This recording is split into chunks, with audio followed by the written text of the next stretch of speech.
kotse rin po ang biglang nagliyab naman habang nakaparada sa Binondo, Maynila. Nadagdagan pa ang tensyon na magkainitan ang may-ari ng kotse at ang investigador ng sunog. Balitang hatid ni Mav Gonzalez.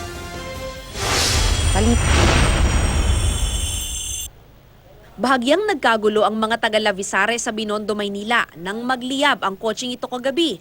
Mabilis inakyat sa ikalawang alarma ang sunog.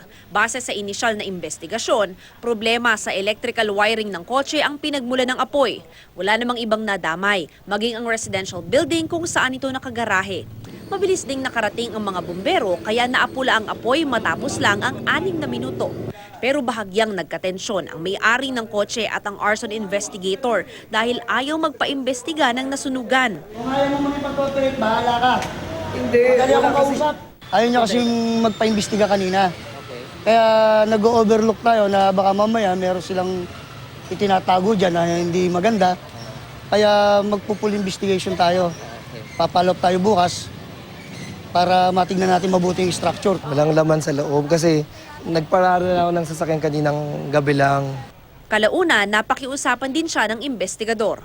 Mananatili muna sa Bureau of Fire Protection ang kustodiya ng kotse at gusali habang patuloy ang investigasyon. Mav Gonzalez, GMA News.